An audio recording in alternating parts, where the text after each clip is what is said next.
Welcome to the AutoMax channel and welcome to a new series that we're launching. Something a little bit different, something that the rally geeks on this channel will really enjoy, something that other people might turn off quite quickly to. But you join me here at the start line of the 1986 RAC Rally, Lombard RAC Rally.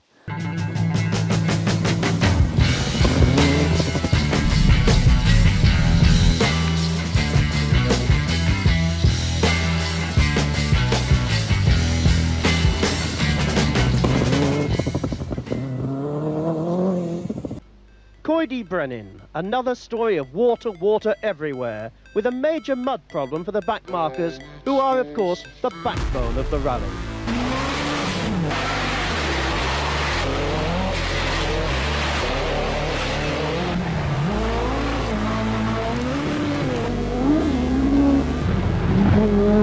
Service army to help him, to give them a top place. Harold Demuth seemed to have cured an earlier engine misfire.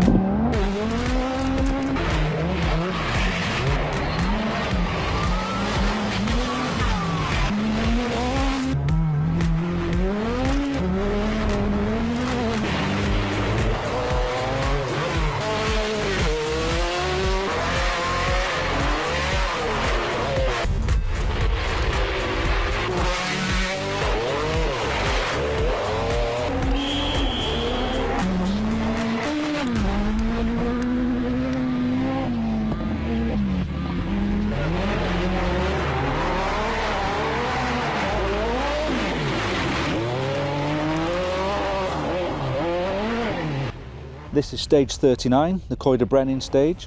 The cars started here and they headed off in that direction, and we're going to go to a few points around this stage that have been documented. So we got a couple of photos and we got some video footage from back in the day. So we're going to go and revisit those locations, do a little video and see how it goes. We've got a lot more of these planned. This is just a quick one, just a bit of an introduction to this idea. So if you like it, please like, comment, let us know if you want to see more of this kind of content. Because we'll be happy to make it. It's quite fun actually. It's a little bit of investigation involved in doing it. So yeah, let's see how this goes, and yeah, we'll see you at the next section. So Coed Y Brenin was a 4.45 kilometre stage. The cars had already been in Pemachno and Clocenog before this, and they travelled south to here. They arrived here about, the first car was about 8:15, so it was just starting to get daylight. This is the most iconic piece that's still here from that footage. So this is a concrete bridge put in by the Forestry Commission just to get logs in and out, but that is still here. So you'll see on the footage that we're going to show you in a minute. Well, one thing you'll notice is there's trees here now and there wasn't then. So basically, from what I've been told by people, is they'd clear felled Coed Y Brenin at that time, so all these trees had gone. They'd just chopped them out and then the rally came through, so there was a lot more viewing around here. You could see all the way up around that corner and then all the way down that straight there. So quite a sharp left-hander at the top there before they came down here. So what you'll notice on the video is the cars were coming down here and the back end was just flicking up over this bridge. So there was a little bit of a lip where it came on, so the back end was just popping up like that, and then they were hard braking down into that next corner, which I'll show you in a minute. But yeah, this you can still see in the video and it's still here today. The only thing you won't be able to see is the rest of the stage, which is round the corner behind the trees. So yeah, the cars would have come off in that direction, round the top, down this, over this concrete bridge here, kicking the back of the car up, and then they'd have been flat out down through here, and you can see them hard braking through the water here. And then just on the inside of the corner there where the log pile is, you can see them hesitating slightly before they turn in. The reason for that hesitation is probably because this rally was all done on maps, so they didn't actually have pace notes as such. It was more what they called a blind rally, so a little bit trickier for the crews, and you can imagine driving a 600 plus horsepower T16 or an S4, not knowing where you're going exactly. So yeah, must have been a bit tricky. Yeah, no recce on the RAC back then. So here we are, a bit closer to the corner. The log pile would have been on, well, look, there's a log, not quite the same log pile, but the log pile would have been on the right hand side of the inside of this corner. So you can see them braking, hesitating and almost taking a double jab at the corner because they're not quite sure what's round that log pile. The stage would have been a lot rougher. It's quite nice condition today, ideal for rallying at the moment, but yeah, sadly we're not allowed in here anymore. And you can see then they power off up the hill to the rest of the stage. I can't quite get into the same position as the camera was originally, just because the forest is quite dense at the moment. But just in the distance there is the concrete bridge, hard braking here, and then backs out past that junction, log pile round the right hander. So we're looking at roughly there, and the camera probably zoomed in further up that way and across the valley that way. But sadly we can't see through there until they fell these, which is maybe why they've redone this road. Maybe they're preparing to fell it again. But yeah, that's one location. So on this location we've got quite a good source. It's a photo, but it's a photo taken by my brother Justin. He came up here dodging school nonetheless.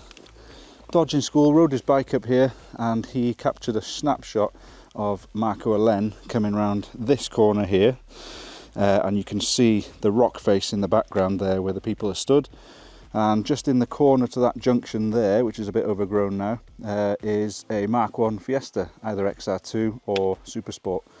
So the cars would have come down this long straight up here, downhill quite fast, down here through the trees, and then this bit went narrow, and the cars had to slow right down because it's a really narrow left and then right hander, so the cars would have been slowing right down, hence why my brother managed to get the car in focus, because they'd have been going quite slow around here.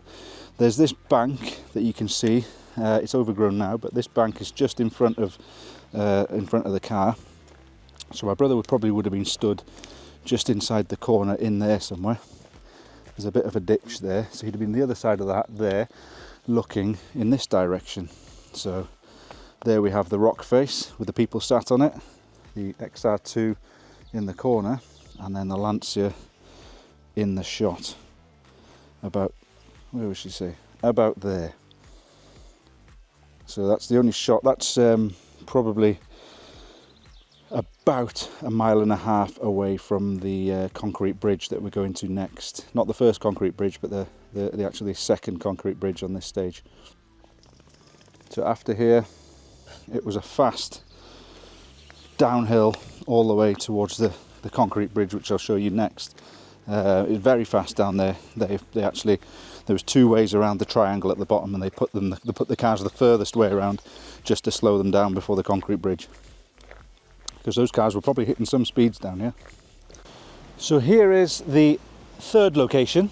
As you can see, the concrete bridge, another concrete bridge, famous Coed Y Brenin concrete bridge maybe, or most forestry commissions in the UK, they had these concrete bridges installed.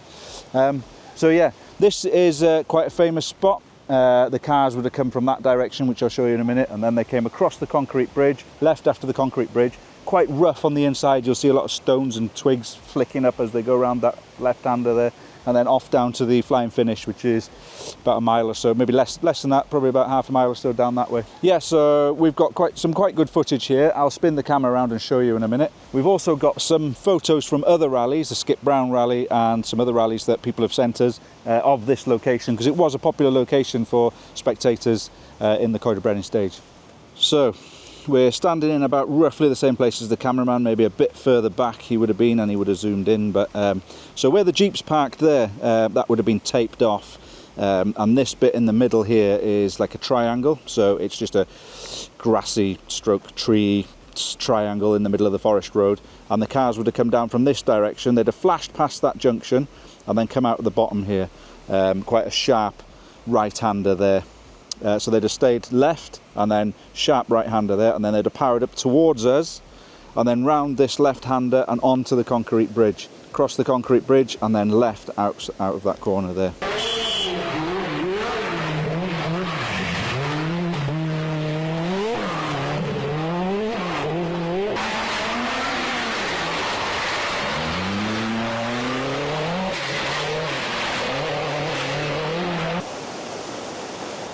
got the road to the right here, which would have been cordoned off, and then we got spectators would have been all over the banks here. I think the picture of that 6R4 that we've got, which I'll show you now, that is retiring here with a fire by the looks of it, and they would have powered off down that way towards the flying finish. So we're roughly in the area that we think was the finish line. Flying finish was about here, just outside the commission, the Forestry Commission area. So looking at maps and things, this was more of a natural forest rather than a man-made forest where the finish line was. So just out the Forestry Commission, across the flying finish line, and then they'd have been non-competitive then down to the A470, where they'd have turned right on the junction there and gone to Dolgellau cattle market for a service area.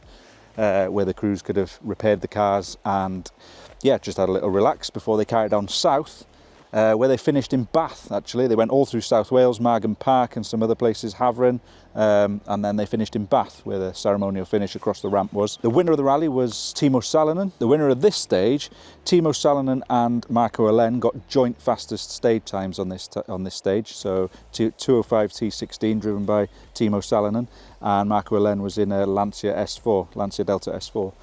The Lancias did put up a good fight against the Peugeots in this rally. Hankinen was going really well until he rolled up in the Lake District somewhere. I might put some footage of the car, because that car would not have been able to carry on in this day and age for definite. Yeah, one of the Lancias, Mikael Eriksson's Lancia, he was putting up a good fight till his car expired on the very last but one stage. So Timo actually won the rally, powered by cigarettes, no doubt. I'll put a photo of that on as well, because that is something you don't see nowadays. So I hope you liked that episode. Just a little introduction to a series that we're going to be doing. This was just a bit of a taster, really. I was just practicing and having a look around our local stages and seeing if we could put something together. So if you've liked it, give us a thumbs up, give us a comment. If you don't like it, just, I don't know, just don't watch it. But if you're a rally geek like me, you probably like this kind of stuff. And I think some of you are here for this kind of stuff.